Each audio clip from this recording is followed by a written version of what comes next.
మహిళా reservation bill, women reservation bill, amendment of the 106th constitutional amendment.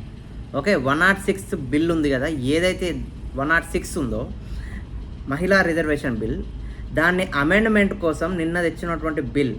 ఇందులో 3 ఉన్నాయి. Delimitation act ఒకటి ఉంది, కేంద్రపాలిత ప్రాంతాలకు సంబంధించినటువంటి నియోజకవర్గాల సవరణ ఒకటి ఉంది, డీలిమిటేషన్ యాక్ట్. 3 బిల్లులు ఉన్నాయి. 3 బిల్లులు కూడా నిన్న గవర్నమెంట్ వెనుకకు తీసుకుంది. అతి పెద్ద డిఫీట్ అన్నమాట సెంట్రల్ గవర్నమెంట్కి. ఎందుకు డిఫీట్ అయింది అని ఆలోచించుకున్నట్లయితే మోడీ సర్కారు, అమిత్ షా గారు, మీరు ఒక భారత రాజ్యాంగానికి అంటే ఎవరైనా అతిథులు కాదు, మీరు 2/3 మెజారిటీ సాధించండి, 2/3 మెజారిటీ సాధించండి బిల్లు పాస్ కాదన్న విషయం మీకు తెలుసు. మీరు ఒక ప్రతిపక్షాలు ఒక 10 రోజుల నుంచి అడుగుతున్నటువంటి ఒక విషయం. ప్రతిపక్షాలు ఎందుకు చెప్తున్నా అంటే ప్రతిపక్షాలు సహకరించాల్సిన ఖచ్చితమైనటువంటి బిల్లు. ఎందుకంటే వితౌట్ దెమ్ మీరు ఆ బిల్లు పాస్ చేయలేరు. ఒకవేళ బిల్లు పాస్ చేయాలంటే 2/3 మెజారిటీ లేనప్పుడు మీరు ఎట్లా బిల్లు ముందుకు పోతుందని అనుకున్నారు first of all. Okay, so south సంబంధించినటువంటి డీలిమిటేషన్ యాక్ట్ ప్రకారం సౌత్లో మీకు ఎన్నైతే సీట్లు పెరుగుతున్నాయో దాని నుంచి నార్త్లో ఎన్నైతే పెరుగుతున్నాయో ఈ అంతరం అనేది ఇప్పుడు ఇంత ఉంది అనుకోండి. డీలిమిటేషన్ యాక్ట్ తర్వాత ఇంత అయిపోయింది. అర్థమైందా గ్యాప్? సో ఇప్పుడు మీరు ప్రతిపక్షాలు రేవంత్ రెడ్డి గారైనా, సౌత్లో స్టాలిన్ గారైనా, కర్ణాటక సంబంధించిన సీఎం అయినా, కేరళ సీఎం అయినా, వీళ్ళందరూ ఒకటి అడిగిర్రు, డీలిమిటేషన్ యాక్ట్ ప్రకారం మాకు ఎన్ని సీట్లు వస్తాయి, మీకు ఎన్ని సీట్లు, అంటే నార్త్లో ఎన్ని పెరుగుతున్నాయి, సౌత్లో ఎన్ని పెరుగుతున్నాయి అంటే సౌత్ నార్త్ ఏం లేదు, ఇండియా మొత్తం ఒకటే అని చెప్పిర్రు. కానీ మరి 50% ఇంక్రీజ్ ఆఫ్ ద సీట్స్ అంటే 50% సీట్లు పెంచాలనుకుంటా 543లో. ఓకే, 800 పైన చిలుక అవుతున్నాయి కదా. ఇప్పుడు ఈ బిల్ ప్రకారం ఈ పెరిగినటువంటి సీట్లు 33% మహిళలకు కేటాయిస్తామని చెప్పేసి, జాగ్రత్త వినండి, చాలా ఇంపార్టెంట్ ఇవన్నీ, మహిళలకు కేటాయిస్తామని చెప్పేసి హోంమంత్రి గారు చెప్పారు. మరి హోంమంత్రి గారు చెప్పినప్పుడు ఈ యొక్క 33% బిల్లుతో పాటు ఉమెన్ రిజర్వేషన్ బిల్లు పెట్టారు, డీలిమిటేషన్ బిల్లు పెట్టారు. మరి డీలిమిటేషన్ బిల్లు మీరు రిటర్న్ తీసుకోండి అని చెప్పేసి ప్రతిపక్షాలు నిన్న డిమాండ్ చేసినాయి. ఓకే, మరి ఏ పార్టీ పక్షాన మాట్లాడతారండి? అన్ని ప్రతిపక్షాలు సౌత్లో ఉన్నాయి కూడా, మీరు ఈ బిల్లు రిటర్న్ తీసుకోండి అని కూడా చెప్పినాయి. ఏమని? ఓన్లీ ఏదైతే డీలిమిటేషన్ యాక్ట్ బిల్లు తీసుకోండి, మహిళా రిజర్వేషన్ వేరే బిల్స్ ఏమన్నా పెట్టండి, వాటికి మేము సపోర్ట్ ఇస్తామని చెప్పేసి ప్రతిపక్షాలు చెప్పారు, ప్రధాన ప్రతిపక్షాలు. కానీ వాళ్ళు ఒప్పుకోలే. హోంమంత్రి గారు లేచి సభలో 3 బిల్స్ కంబైన్గానే మేము ప్రవేశపెడుతున్నాం, ఒక 2 బిల్లులు పెడితే 3 బిల్లులు పెడతాం అని చెప్పేసి చెప్పారు. దీన్ని బట్టి మీకు అర్థమైంది ఏంది? డీలిమిటేషన్ యాక్ట్ వల్ల ఖచ్చితంగా అంటే ఒక బాధ్యత, మేము ఇది చేయాలని అని చెప్పేసి వాళ్ళకుంటే ఖచ్చితంగా నిన్న మహిళా రిజర్వేషన్ బిల్లు పెట్టేటోళ్ళు. సెకండ్ థింగ్, ఇప్పుడు డీలిమిటేషన్ ప్రకారం ఒకవేళ మీకు ఇన్ని సీట్లు పెరుగుతున్నాయి అనుకో, అది ఎవరు చెప్పాలి? అందులో ఉన్న బిల్లులో ఉన్న డ్రాఫ్ట్లో మీరు చెప్పాలి, ఇన్ని సీట్లు పెరుగుతున్నాయి అందరికీ సమన్వయం చేస్తా అని చెప్పేసి ఓరల్గా ప్రధానమంత్రిగా చెప్పారు. అది వర్కౌట్ అవుతుందా రాజ్యాంగంలో? ఓకే, భారతదేశం ఒక 150 కోట్ల మంది ఉన్నటువంటి ప్రజాస్వామ్యంలో, అంత పెద్ద రాజ్యాంగంలో మౌఖికంగా ఒక హామీ ఇస్తే సరిపోతుందా?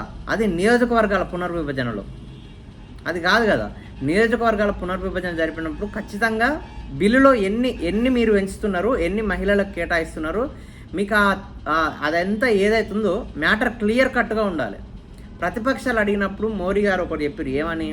ఈ బిల్లు మేము నార్త్ సౌత్ తేడా లేకుండా అందరికీ సమన్వయం చేస్తాం, అందరికీ కలిసి ఉంటాం అని చెప్పేసి చెప్పారు. కానీ ఎంతవరకు ఇదైపోయింది చూసిరు కదా మీరు. సో బిల్ అందుకే ఫెయిల్ అయింది. చాలామంది మహిళా రిజర్వేషన్ బిల్లును అడ్డుకున్నారని అంటారు. బట్ ప్రతిపక్షాలు సూటే చెప్పినాయి, మహిళా రిజర్వేషన్ బిల్ మేము అడ్డుకోము, మహిళా రిజర్వేషన్ బిల్లును మేము ఎట్టు పరిస్థితుల్లో అడ్డుకోము 2/3 మెజారిటీ ఉన్నప్పుడు.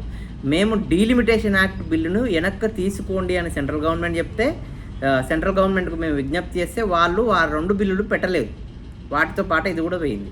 ఇప్పుడు 106 అమెండ్మెంట్ ప్రకారం మీకు ఏదైతే ఉందో ఉమెన్ రిజర్వేషన్ బిల్లు ఏప్రిల్ 16కి అది అమల్లోకి రాబోతుంది. ఎందుకంటే ఏప్రిల్ 16 నుంచి మీకు అది అమల్లోకి వచ్చినప్పుడు ఒక బిల్లుని సవరణ చేయాలంటే అది ఖచ్చితంగా అమల్లో ఉండాలంటే ఇది 106 అమెండ్మెంట్ ప్రకారం వచ్చినటువంటి ఉమెన్ రిజర్వేషన్ బిల్లు ఇంకా అమల్లోకి రాలేదు కదా. సో దాన్ని సవరణ చేయాలంటే ఖచ్చితంగా అమలు చేయాలని చెప్పేసి నోటిఫైడ్ డేట్ ఇచ్చింది April 16, 2026. సో ఇవన్నీ కీలకమైన పాయింట్లు. నిన్న అసలు ఏమైంది, ఎందుకు ఓడిపోయింది, అది క్లియర్గా పేపర్లో కూడా పడ్డది, అది కూడా చూపిస్తా ఆర్టికల్. ఓకే, ఇది దానికి సంబంధించినటువంటి మొత్తం ఇదన్నమాట. సో యూపీలో ఇప్పుడున్నటువంటి సీట్లు పెరిగినటువంటి సీట్లు, సౌత్లో ఇప్పుడు ఒక అతిపెద్ద రాష్ట్రం సరే కర్ణాటక నుంచి 42 పెరుగుతున్నాయి, యూపీలో 80 నుంచి 120 పెరుగుతున్నాయి, అంతేనా? సో ఈ అంతరం చూసిరా, ఇప్పుడు ఒక 20% ఉందనుకోండి, తర్వాత 40% అవుతుంది, అంటే రెండింటికి డిస్టెన్స్. అది లోక్సభలో 33% మీరు రిజర్వేషన్ ఇచ్చిన 33% ఉమెన్స్ ఎవరు వస్తారు? నార్త్ నుంచి వస్తారు, సౌత్ నుంచి వస్తలేరు కదా. అర్థమవుతుందా? సీట్లలో పెరుగుతున్నాయి, పెరిగినటువంటి శాతం సీట్లలో చెప్తున్నాను నేను. సో ఈ రకంగా ఈ బిల్ అనేది సౌత్ వాళ్ళకు అసలు నమ్మశక్యం కాలేదు, అందుకే డిఫీట్ చేసిరు. సో బిల్తో పాటు డీలిమిటేషన్ తీసేసి మిగతా 2 పెడితే మేము యాక్సెప్ట్ చేస్తామన్నారు. స్టిల్ దే వెంట్ ఫర్ అంటే అన్ని విత్డ్రా చేసుకున్నారు, మళ్ళీ మేము పెడతామని చెప్పేసి చెప్పుకుంటున్నారు. So this is how. Okay, నియోజకవర్గాల పునర్విభజన అనేది ఖచ్చితంగా అన్ని పార్టీలకు అతీతంగా ఆలోచించాల్సినటువంటి విషయం. నీకు ఒక ఎంపీ గెలవాలంటే భారతీయ జనతా పార్టీ అయినా, కాంగ్రెస్ అయినా, టీఆర్ఎస్ అయినా, ఇంకో పార్టీ అయినా నీకు నియోజకవర్గం ఉండాలి కదా. నీ రాష్ట్రానికి నియోజకవర్గాలు ఎన్ని ఉండాలనేది నువ్వు ఫస్ట్ తెలుసుకోవాలి. నీకు నియోజకవర్గాలు లేనప్పుడు నీకు సెంట్రల్ గవర్నమెంట్లో నీ పాత్ర ఎంత ఉంటుంది అంటే ఓవరాల్ ఒక రాష్ట్రం పాత్ర చెప్తున్నా నీకు. మనకు 26, 28 అవుతున్నాయి మొత్తం పెంచితే. మరి నార్త్ బీహార్ ఎంత అవుతున్నాయి, గుజరాత్ ఎంత అవుతున్నాయి, అవన్నమాట. సో ఇవన్నీ పాయింట్స్, వ్యాలిడ్ పాయింట్స్. సో అట్లా బిల్ అనేది డిఫీట్ అయిపోయింది.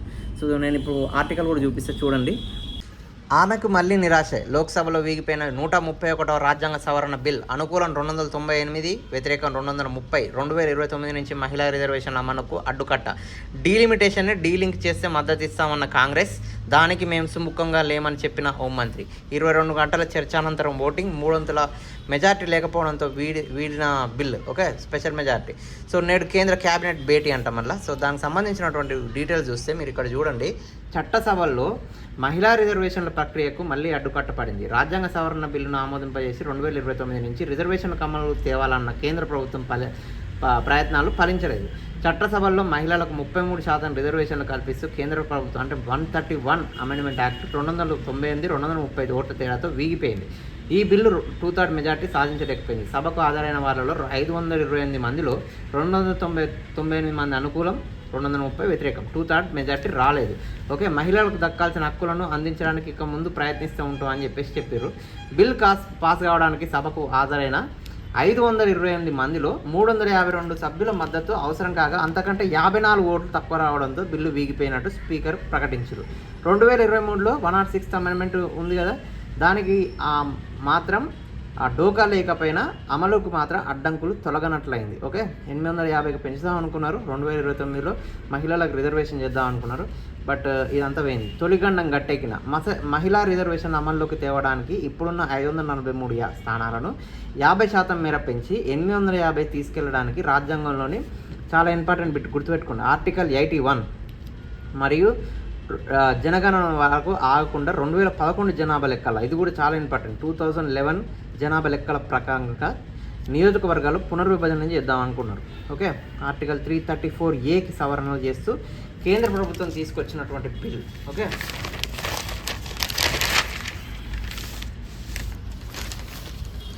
రాజ్యాంగ సవరణ బిల్లును డీలిమిటేషన్ ఇక్కడ ఉంది. ప్రతిపక్షాలు తీవ్రంగా వ్యతిరేకించాయి. ఇదంతా దానికి సంబంధించినటువంటి న్యూస్. 2027 జనగణనలో కులగణన కూడా చేస్తుందన్నట్టు వచ్చేంత వరకు ఆగి ఇందులో ఓబీసీలకు కోటా కేటాయించాలని, అది లేకపోతే చేయమన్నట్టు చెప్తుంది. సో అంతిమంగా 2/3 మెజార్టీ సాధించలేకపోయింది. అన్ని రాష్ట్రాల్లో లోక్సభ స్థానాలను 50% పెంచి నష్టం జరగకుండా చేస్తామని ప్రధానమంత్రి, హోంమంత్రి సభాముఖంగా ఇచ్చిన హామీని కూడా ప్రతిపక్షాలు తోసిపుచ్చాయంట. కాంగ్రెస్ ఫలితం ఇదంతా అవసరం లేదు. బట్ ఆ 2 వెనక్కు. 131 రాజ్యాంగ సవరణ, డీలిమిటేషన్ యాక్ట్, కేంద్ర పాలిత ప్రాంతాల చట్ట సవరణ, ఇవన్నీ కూడా రిటర్న్ తీసుకుంది. ఓకే, కాంగ్రెస్ ప్రభుత్వం అంటే కాంగ్రెస్ ప్రతిపక్షంగా ఆ 2 తీసేయండి, డీలింక్ చేయండి, ఆ 2 పెట్టండి, మేము సపోర్ట్ చేస్తామని కూడా చేయలే. 131 రాజ్యాంగ సవరణతో అనుబంధంగా ఉన్నందున వాటిని ప్రత్యేకంగా చూడకూడదు అన్నారు. సో ఇప్పుడు ఇది నోటిఫికేషన్ ఎందుకు వెలువరించాలంటే ఎందుకంటే ఇప్పుడు ఇదే సేమ్ నేను ఎలాగ ఏప్రిల్ 6 నుంచి 106 అమెండ్మెంట్ వచ్చి మొన్న లాస్ట్ ఇయర్ 2023లో వచ్చినటువంటి బిల్లు అమల్లోకి రానుంది. ఎందుకంటే అది సవరణ చేయాలంటే ఖచ్చితంగా అమల్లోకి రావాలి. ఎందుకంటే అది అమల్లో లేనప్పుడు నువ్వు పాత చట్టంలో మార్పులు ఎట్లా చేస్తావు? సో దానికి సంబంధించిన డీటెయిల్ అన్నమాట. సో మస్ట్ రీడ్ ఆర్టికల్ పక్కా